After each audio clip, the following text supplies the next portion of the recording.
Hello, my friends, and welcome to the Seeds and Weeds podcast brought to you by Small House Farm. Are you a gardener, forager, herbalist, maybe just a little plant curious? Well, you come to the right place. This is Seeds and Weeds.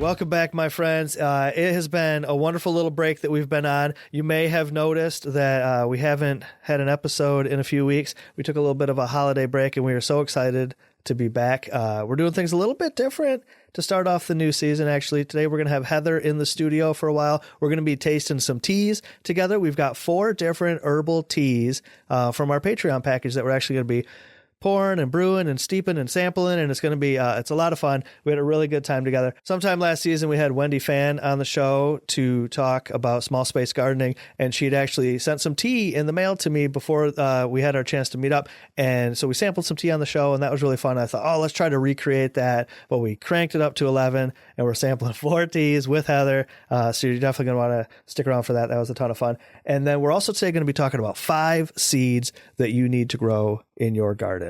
Now, it's January, of course, for us right now, but there's always a good time to talk about seeds, and we need to be planning our seeds out and getting ready for the garden. So we got 5 seeds that we recommend that you try growing. And the reason we're talking about seeds today is because it is Seed Swap Day. As you're listening to this, if you're tuning in today, it's Seed Swap Day, which is one of the most exciting days of the year. You know, Seed Swap Day is it's a national event where folks all over the place want to celebrate seeds and organize seed swaps. So they thought if we had like kind of a national Seed Swap Day, then, you know, we would get people motivated to have a seed swap in their community. Seed swaps of all sizes. We are actually right now, while you are listening to this, Heather and I are in Indiana at the Central Indiana Seed Swap, celebrating Seed Swap Day and hanging out and having a good time. That's a really fun event. I'll actually put a link to it down in the show notes if you want to check it out. Maybe you can make it next year. So we did a video for Seed Savers Exchange and the Community Seed Network back in 2021. We made a promotional video to promote Seed Swap Day. So we'd made one for them.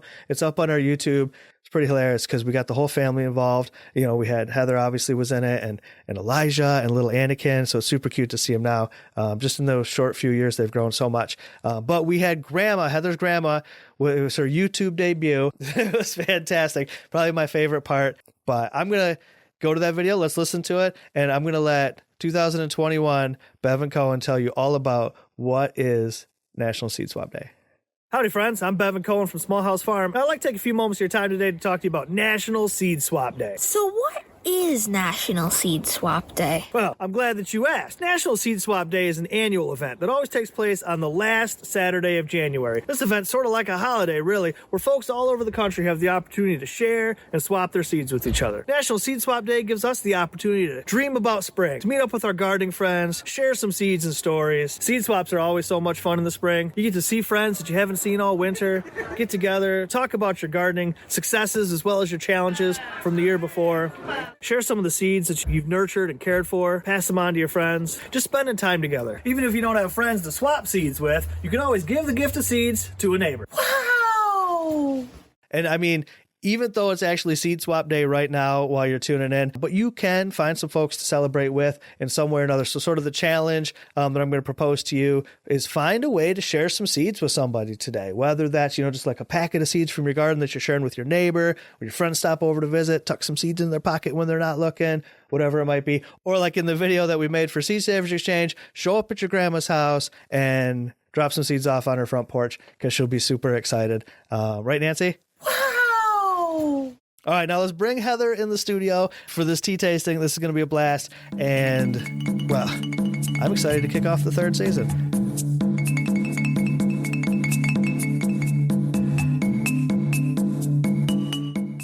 Okay, so we're going to be doing something a little bit different. We got Heather out in the studio with us right now, and we are going to be sampling a selection of different teas. And it is the perfect day for sampling some teas. Right now when we're recording this, it is What was the temperature this morning? Oh, -9, I'm pretty sure it said. -9 degrees. So it is the perfect time to cozy up inside and have some tea. And we got some special teas that we're trying. Heather, tell us a little bit about them. Well, we're going to sample 4 different teas today. All of them came from the Patreon membership program. If you're in certain tiers, you get a tea sent to you. You get a box full of goodies sent to you each quarter. And these 4 teas are from each different quarter. That means spring, summer, autumn, and winter. And we send you a customized blend. I love that. I love the whole Patreon box. It's such a cool thing to do. But the teas is one of my favorite things because you come up with some very unique tea for each season, and it really represents the season really well. You know, it's maybe using ingredients from the season or tea that you might need that time of year or whatever it might be. So we're going to start with the spring tea. That's going to be the first one that we're going to try. It's called Rise because, you know, it's time to rise up. Rise up. And let's see what's inside this tea. Tell us what's in the tea, Heather. So in the tea is a red clover, a red raspberry leaf, calendula, and elderflower. So the calendula, that's right out of our garden, isn't it? It is. Ooh, we nice. grow a lot of calendula in a lot of different colors and beautiful shades of calendula all throughout the garden. Yeah, you know, we started with just that orange flower. We just had the traditional, you know, your orange calendula. And then we got a packet of a mix one time and we mixed them together. We've been saving seeds from it. Now it's doing all sorts of wild stuff. Yeah. They're gorgeous. We plant them in all the corners of the beds and it really helps spruce up each corner, especially as some plants grow and then die down. But you always got the calendula blooming and making it bright and colorful. And then we also harvest the elderflower. Yeah, I like the elderflower. Picking the elderflower, it's like an annual tradition. Ooh, that's nice. It's kind of sweet. Yeah, it has a nice flavor. It's got a beautiful color, just a nice amber brown, kind of a lovely green tint. I can't see it. My tea's in a black cup. Oh, black cup. Well, mine's in a white cup, so I can see it a little better. Let me see it. Mm-hmm. Oh, yeah, it's pretty. It's kind of got a reddish color to it, even. Yeah, it does. That red raspberry leaf, you know, it's a great use for red raspberry. The raspberries themselves are, you know, you can only harvest them for a small part of the year, but the leaf you can harvest at any time. And in the spring is one of the first things to start growing that you'll see, at least in our yard. Yeah, you know, and I love that these finding uses for other parts of the plant that maybe aren't quite as common. Everybody's eating raspberries for sure, harvesting them out of the woods, buying them at the grocery, whatever. But being able to use all parts of the plant allows us to have different things to harvest throughout all the seasons. And that's kind of one of the fun things of these seasonal teas is that celebrating the nuance of each one of those particular seasons. I just want to read this. Let me have that tea container real quick. And on the tea says, rise, shine, and hold your head up high. So the tea is called Rise. It's got a beautiful picture of elderflowers on it. I love that because each season you do a different one. So Heather does all of these. She pretty much comes up with the tea blends every season and designs them, and they're all cool. Each one of them's unique. And it's not something that we really often sell on the website. Some of them, if we have a lot of them, we can, but some of them, it's pretty limited. It's exclusive to the Patreon to be able to get them. I like the color of it too. It's pretty. It's a pretty tea with the clover flowers and stuff in it. Yeah, the top of the containers have a little window so you can see through the tea. Yeah. And I really, of course, want the tea to taste good and function well, but I also really want it to look pretty. You nailed it. All right, I'm ready to move into summer. Boy, oh boy, am I ready for summer. So let's do some summer tea. Let's talk about this one. What do we got? It's called Rosso. Yeah, Rosso, like red. And the little quote on this tea one says, let's dance under the summer sun. So what's in this one is a really interesting blend of a green tea. It's one of the only caffeinated ones we gave out this year. And then sumac. It's harvested sumac. Oh yeah, staghorn sumac. Beautiful. It's got this really like tangy citrus flavor to it. That's really fun. We'll harvest the sumac. It grows kind of, you know, by the river. So we go down by the river. There's a little pull off down there so we can go. And I mean, that's another summer tradition, just like picking those elderflowers. It's being when the sumac's at its peak. We'll all go down there, the whole family, and harvest it. It just snaps right off. And I'm sure you've heard of sumac, like a sumac lemonade. So it's got kind of a sweet, sour flavor. So tell us how to make that one. Well, I mean, we just take the whole sumac, its berries, technically is what we're harvesting, even though it kind of looks like a cool flower. And you just break the whole thing right off, and we'll just stuff them into a jar. You can break them apart, put them in a jar, pour some water on there, and let it sit. You know what I mean? You can make it like a sun tea almost. And then as it sits, pulls out all that delicious flavor. It gets a little color to it. You know, it gets a little pink. So it's kind of like a pink lemonade. It can get pretty tart too. So you can maybe add some other herbs to it or put a little sweetener in it, some honey or something like that.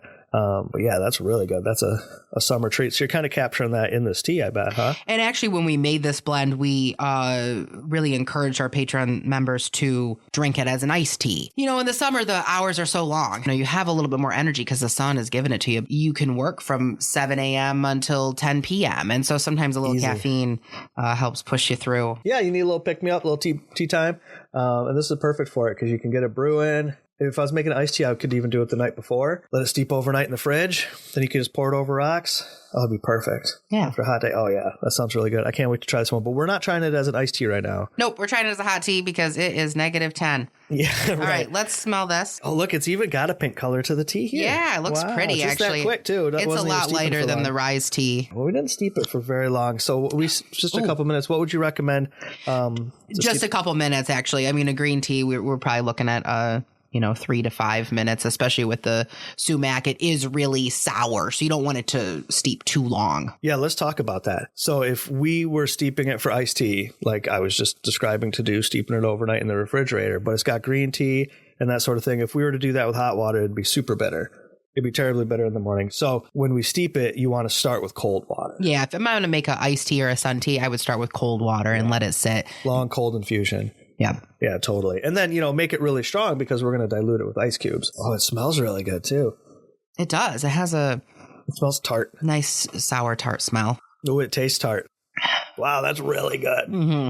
Oh my gosh. That's refreshing. That's a pick-me-up. That's the one I'm going to be sipping on. This one's not even going to leave my hand. That's how good this one is.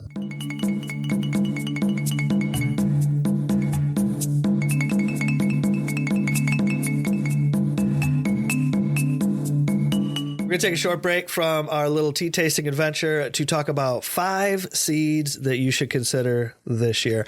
And I know it's a little early. You might think about seeds, right? Because it's January and it's -10 degrees. And I'm definitely not planting seeds anytime soon. Although some folks in warmer climates might be. But even for those of us here in the Midwest where it's a tundra, we need to start thinking about seeds. It's time to start planting our gardens. It's time to start laying out some ideas in our minds, going to seed swaps, getting some seeds. I mean, after all, it's seed swap day. Today's the day. So as we're swapping seeds and chatting with friends about seeds and planting our gardens, I got 5 seeds right here that we should consider this year. And when we put together this list, even though it's 5 seeds, it's really more like 5 seed ideas. There's no specific varieties here that we're recommending.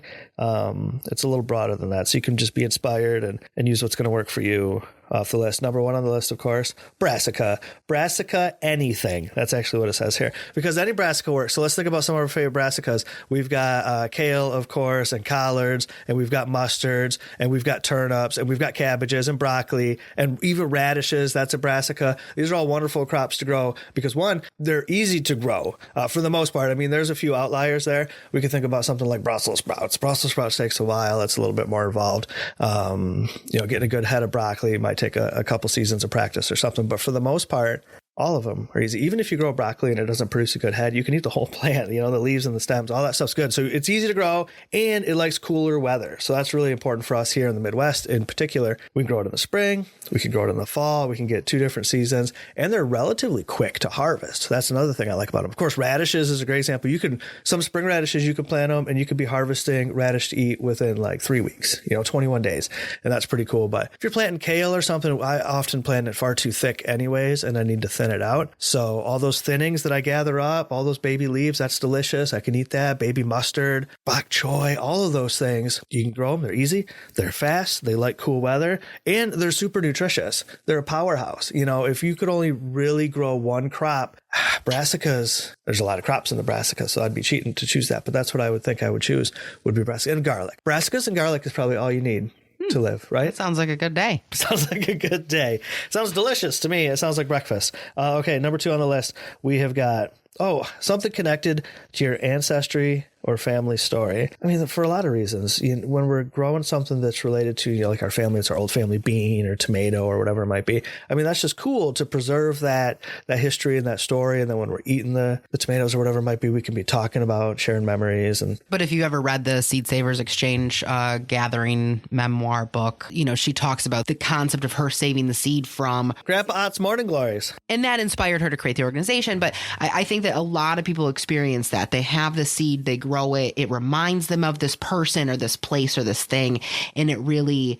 brings them joy and nostalgic feelings. All right, number 3, we got a beautiful flower that brings the pollinators. You know, Heather really got me turned on to growing more flowers in the last few years, and we've really leaned into that, and it's been amazing the amount of pollinators. There's always been little fly guys, little buzzy buddies all over the place, but the amount of pollinators that we've had in the garden the last few years is tremendous. It's like just alive. It's buzzing out there. We've really put some effort into planting more native plants, which also brought in a lot more bugs and things, even though our whole property is obviously surrounded by native plants, but bringing them closer to our non-native varieties, our herbs that aren't native, and putting them right next to each other. And then it really helps bring those pollinators into all of the plants. Yeah. So we started a garden just this last couple of years. We had a big oak tree that had to come down. It was dead. And so we brought down, so we had this big stump, and then Heather wanted to build a garden around it. So we kind of, tilled a little circle around it and planted some native plants in there. When we had the School of Traditional Skills come out to film, they came out this last July to film. And so we created quite a garden. I mean, there's like walkways and an arbor and all the stuff all around the stump and these native plants. And it was really beautiful. It was really nice for filming, but the amount of, the hummingbirds and the bees and butterflies and all the stuff everywhere, it was just so cool to have that, But some of our culinary herbs are going to bring in, pollinators. If we grow things, like fennel and dill and that sort of stuff that we can use in the kitchen, they'll also be bringing in some pollinators. Thyme, that attracts a lot of little guys. The more flowers you can grow, the better. And the more pollinators you bring in, especially if you're growing crops that require pollination. If you're growing, squashes and melons, and they need those pollinators. So encouraging more pollinators in your garden actually is going to get you more abundant harvests later. So it's really that's a win-win for sure. So number 4, seeds to consider. Any plant that grows up. Oh, this is an excuse to make a garden pole structure. Yeah. Okay. So number 4 is any plant that can grow up something. Think of something that you want to grow that grows up. Do you need to build something? Can you put it on the side of a building or the side of something that already exists? It's a cool way to get creative in the garden, to see what resources you have. Like we do a lot of stuff that we'll build out of sticks because we live in the woods. So we have an abundance of sticks. So we can build all sorts of different structures out of them too, teepees and that sort of thing, obviously. But you can, just let your imagination run wild. And we've used trellises, cattle panels. Whatever you got, When you do this, you want to think about the things that you're growing though. If you're growing something like beans wrap around a trellis. So they need something with a little bit of a texture. I find where sticks, wooden stakes, that sort of thing that the beans can really hold on to really helps. But if you're growing something like, let's say peas or squash, cucumbers, they use tendrils, these little tendrils that they'll grab onto stuff. And they're not going to hold on to a big, thick wooden stake very well. So they're going to be better on maybe cattle panel, something that they can wrap around and get a hold on. Chicken really wire. Useful. Chicken wire, absolutely. Some things that, we grew this last year, this purple emperor trailing nasturtium. And I was so excited for that. That's pretty unique. And I didn't really think about how it was going to climb, like what mechanism it was going to use. And it turns out it didn't use any. It wasn't a climber. It was just a viner. So we had to actually bring the vine up onto the trellis and attach it ourselves. Making use of that vertical space, it's practical and it makes sense, especially for growers in small spaces, but it's also just kind of fun. You can make your garden really unique. You can practice growing these new things. Tomatoes are a good example of a vining crop that we have to create structure for. It doesn't just climb on its own, but we just got to pull it up off the ground. And it definitely improves production and cuts down on disease. So there's practical reasons to do it too. Okay, number 5, seeds that you should consider this year. An herb that you've never used before. Oh, an herb that you have never actually used before. That's what it says, never used or never grown. I would say that would count too. Something you've never grown, just grow something new. Yeah. There's a lot of herbs that we use in the kitchen, but you don't necessarily grow them in your garden sometimes, so that's fun to think about what you're eating and then maybe try to grow some of those. Yeah. things. Do you use fennel in the kitchen, but you've never grown it or even, simple common things like oregano or thyme? Do you use them in the kitchen, but you don't have one of those plants in your garden? Because, oh geez, what an easy thing to add. I find that when I grow an herb that I always have used in the kitchen, but I start growing it in the garden, I start using it more, right? Because it's more readily accessible. I can just walk out. Parsley is a great example. Walk right out the back door and just gather all this fresh parsley. I'm using it way more often than I would if I was just buying it at the grocery store or something like that, because it's there. It's delicious. We grew it. It's easy to get to. One for us that was new, actually, and we talked about it kind of already, was sculpit, this herb that we had gotten through Seeds of Italy to grow, because we were trying to grow more Italian heritage varieties. And this was an herb that I had never seen or heard of ever. I didn't know anything about it. We grew it. They're beautiful little plants. I thought it tasted kind of like lettuce. It was a very mild, leafy flavor. is what it had to it. Beautiful flowers. Remember those little white, the little white flowers, bells that hung over? Yep.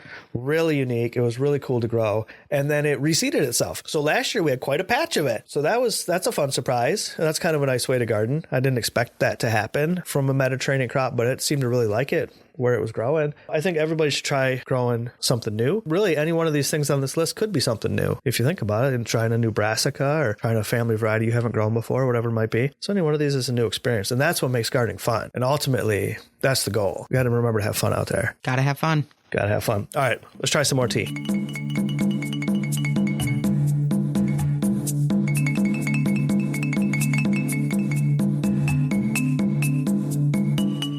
I am really excited about tea number 3. Yes, the autumn tea. The fun thing that Heather and I get to do is a program that we offer is interactive tea tasting experience. And this is one of the tea blends that's part of that program, and people love it. Okay, so we call this one the Adapt. It includes a holy basil, chamomile, and hops. So we actually harvest the holy basil and hops out of our garden. The chamomile is organic. I can really smell it in the tea, the chamomile. As soon as we poured the water into it, I could smell it in the air. Yeah, wow. That's peaceful. So this podcast is about to get mellow, I have a feeling. But what's cool about this adaptogen herb, which is the holy basil, is that it really helps you, and the little quote on the thing is, adjust to change with confidence. Oh, that's nice. Yeah, holy basil really helps our body, regulate the effects of stress, whether that's, physically, emotionally, or some might even say spiritually, Holy basil brings like a nice calm, peaceful, like centered state of mind is really what I get from it. And I love to grow it.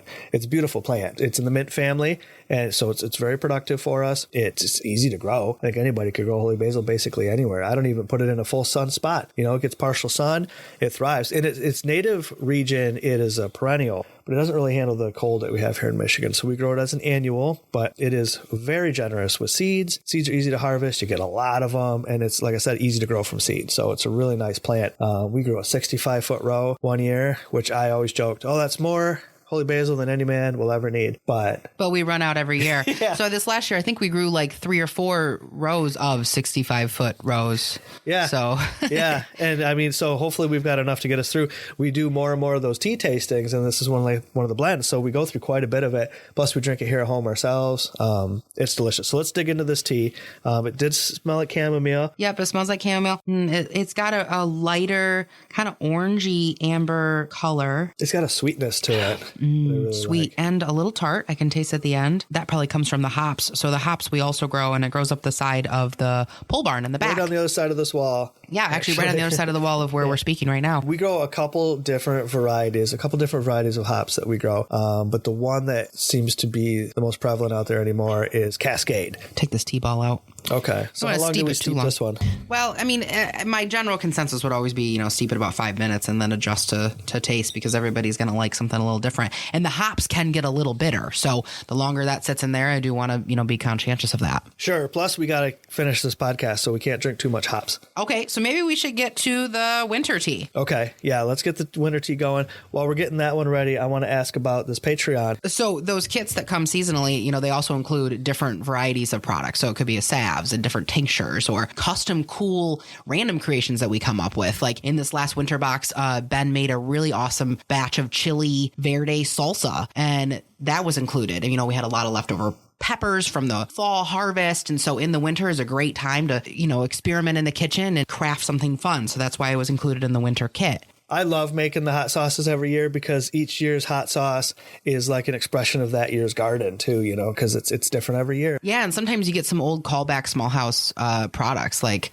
we've included the pancake mix actually in the fall kits this last season. Wake and make pancakes. Yeah. Wake and make. Yeah. Oh my gosh. So back in the early days when we used to do farmers markets, the pancakes were ridiculously popular items. The pancake mix, we would just make the mix, because originally one of the first years at the market, we brought maple syrup. So we brought the pancakes to go along with the maple syrup. And then the pancakes were such a hit that we just kept bringing them back. So yeah, that's a classic one. So that was a callback. And then occasionally you just get some things that I don't make and put on the table anymore on our website. So you might find a beard oil or a kitchen cleaner spray or other things that I just... Flax sugar scrub. Yeah, sugar scrubs. Yeah, we did one of those the first year. All right, let's get to this winter tea. Okay. So this winter tea is called Forest, and this was a really fun adventure. Wow, it smells so good. Let me smell it. Ooh, ooh. Whoa. That is the most fragrant one we've tasted today. Yeah, that's strong. So it has wild-crafted pine. White pine. White pine. Pine needles that we gathered from the forest across the street. And the wintergreen, too. And wintergreen. So, yeah, pine, wintergreen, and garlic. This is a medicinal blend, and that garlic is very strong. It is. And we experimented with how much garlic we needed to put in this tea. And this tea comes in bags. We wanted to make sure that you knew exactly the ratio to steep this at. You want just the right amount of garlic. Too much garlic is going to make it difficult to drink, but you need enough garlic to get the medicinal benefits. So garlic is loaded with water-soluble zinc, and zinc is so good for you, especially if your body is battling, the cold virus or cold and flu. Garlic is what you need, but it is something you're going to grow to love. As you try it, the first time you try it, it might be a little off-putting to drink garlic tea if you've never had it. So I always tell folks, put a little honey in it. Honey makes everything better. But gosh, we've been drinking it. We drink it all the time, and you really grow to love it. I love it. Last week I woke up and didn't feel well and drank 2 cups of this and really helped boost me back up. You can really taste the wintergreen in there. That's really good. Yeah, the day that we went to harvest the pine needles for the tea, and the tea originally was just going to be pine needles and garlic. And the forest, though, it provided for us. We arrived and realized that the entire forest floor was full of amazing, beautiful wintergreen. And we were like, this is the tea. This is the forest tea. It's the pine needles from up above, the wintergreen below, and then the garlic to just give it a nice little boost. It's a really fun blend. It's fun. It's delicious, especially, this time of year. This is what you need. And that's the beauty of the tea blends, is that they are seasonal, so this time of year, this is what I need. And look at this beautiful package. These are the pine needles and the label. Yeah, it's beautiful. That is beautiful. So the 2025 tea blends are going to be a super cool selection of recipes that come out of Bevin's new book, Herbs in Every Season. Yeah, I'm excited about that. That's going to be really fun. I mean, you've been seasonal about the teas already, but, the book is really built around this concept of living in the seasons, through your herbal work, and you're really going to capture that in the tea. So that's pretty cool. So I don't want to give away my plans for the 2025 teas, but know that they're all really fun and very seasonal, more seasonal than ever before. And as we've done these kits now for 2 years and we're coming into our 3rd year, we've been able to understand the vision that we're trying to create with these kits. So this 3rd year, I feel like, is going to be the strongest, best, just boom-tastic. Boom-tastic. Herbalicious. No, for sure. I think so, because, you've made 8 teas now. And so you're going to be making, 9 through 12 tea blends in tune with the seasons. So at this point, you're getting very creative. Yes. You're really getting in tune with the season, and it's really cool to see. So I think we're going to wrap it up right here with the quote from right here. The quote from the forest tea. The seasonal quote here is, "Leave the road and take the trails."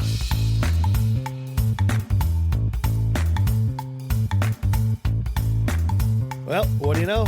Here we are at the end of yet another show together. Special thanks to Heather for hanging out with us today. That was super fun. And thanks to all of you for tuning in. And remember, if you enjoy the podcast, you can always show your support by joining our community on Patreon. Our patrons enjoy a number of wonderful perks, some of which you've heard about today. And, we appreciate your support. We cannot do this podcast without you. You can find links to that and so much more at seedsandweedspodcast.com. All right, we're listening to the Funk Groove.